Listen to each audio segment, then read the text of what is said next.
Traffic jam. The Thai military says my friend for many years, Ilyana Van Zandt. There's nothing there. And they gave this guy a TV show? Let's get back to our show.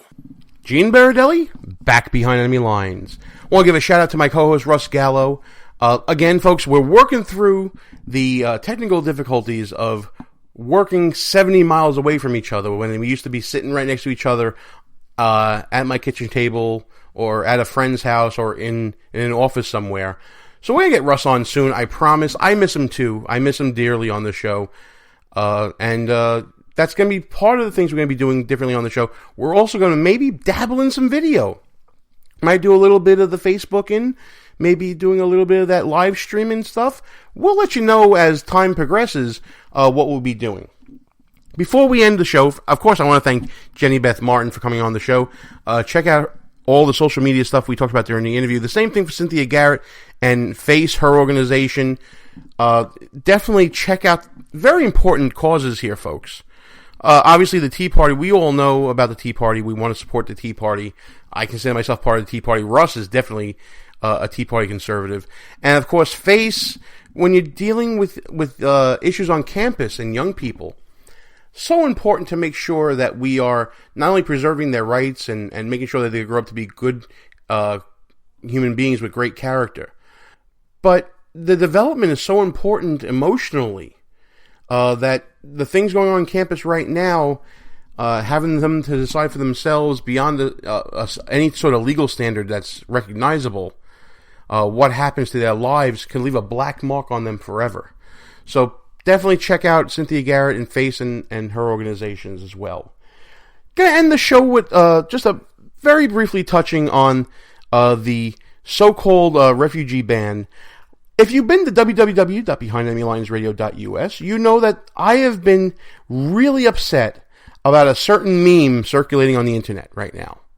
Go to www.behindenemylinesradio.us. You'll see the article there about how this disgusting meme is lying about American deaths and the effects of refugees coming into this country.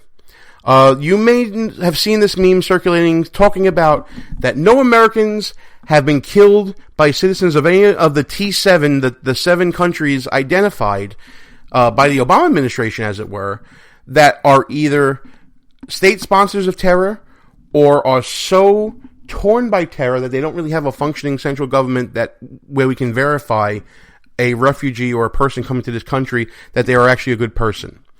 What I decided to do was take this meme and tear it apart.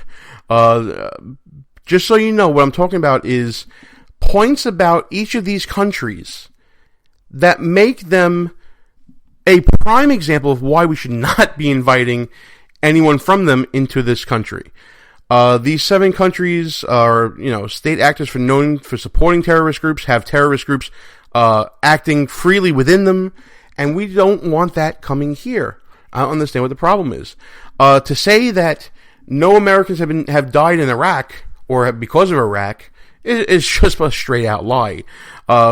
As of last week, 4,425 Americans died fighting terrorism as part of Operation Iraqi Freedom and the cleanup thereof. Believe what you want about the war and whether it was a good war, a just war, whatever you want to call it, a just operation, whatever. The war was against state-sponsored terrorism and was against linking Iraq and Al-Qaeda. That tally, by the way, includes civilian casualties as well.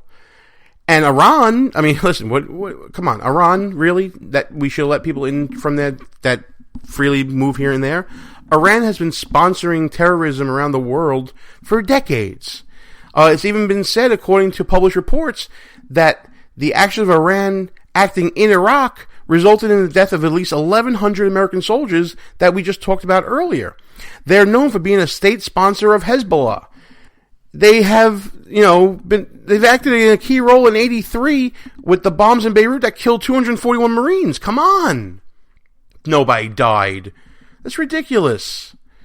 Libya. I mean, other than that little thing in Benghazi where 4 Americans were killed, or that whole Lockerbie bombing of Pan Am Flight 103, I guess there really isn't much to talk about there. I mean, it's only 274 deaths just there. You know, you can throw in the bombing of that discotheque in Berlin that killed a few Americans as well, and it doesn't matter about anything. Somalia. I guess whoever made that meme didn't check out Black Hawk Down or knows about the Battle of Mogadishu. Or they don't know that there is a very unique history in our own country, specifically in the state of Ohio, where Somali immigrants have attempted and performed acts of terror. Ohio State University being a prime target of them. Come on, folks. You know, do you care that Somalia has their own brand of terrorists? Al-Shabaab, al-Somali jihadists there? I mean, do we care? Of course we should care. People will say, well, there hasn't been a terror attack here. Well, take a look at the people who committed a lot of terror attacks. Does Zanayev in Boston ring a bell at all? There's many others, folks, that were either radicalized or influenced by people from these countries. Sudan, yes, the Sudan, the third largest African country in the continent, right? Our ambassador and his driver were murdered there by a militant Islamic organization, Ansar al-Tawhid. I don't even know how to pronounce it. Tawhid, yes. And Ansar al-Tawhid. Come on, folks. There are terrorist groups right now training in the Sudan. This has been known since 1997, at least. There are published reports in the U.S. Senate reporting on the elements that are actually violent terrorist organizations that are training in Sudan. They have terrorist training camps there. Do we want to bring people in from that country where there are so many linkages to terror? Come on. Syria, totally war-torn. We know all about what's going on there. By the way, one of the S's in ISIS is for Syria. Just saying. Yemen, do you remember the coal? I mean, come on, folks. How many American soldiers were killed and injured there? 17 and 39, by the way, just so you know. There's been books written about Yemen. Terrorist groups are in Yemen. This week, we bombed areas in Yemen that are supposed to be known for terrorist groups. If you see this meme online anywhere, it's a gray box with some writing in 3 columns on it. If you see it, call BS. Let your friends know this is not only fake news, it's dangerous news. Because Americans dying is just one of many reasons why this temporary travel ban should be in place.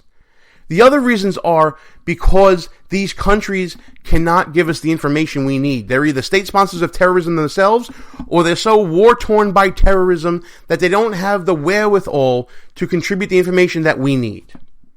And I guess that's going to be it for me on this show, folks. It's been a quick hour. I have to say, I appreciate our time together. Next week, some more great guests. Who knows with this news cycle? There's going to be so much going on. But until then, from the People's Republic of New York, I'm Gene Baradelli. This has been Behind Enemy Lines, and we're going to shut this sucker down. Good night, folks. We are out of here. Our position has been compromised. It's time to roll out. Report for debriefing at www.behindenemylinesradio.us and look for regular communications via Facebook and Twitter at BEL_radio. You are the resistance. Behind Enemy Lines. A rock radio production. Copyright 2016. Back in 7 days. Out.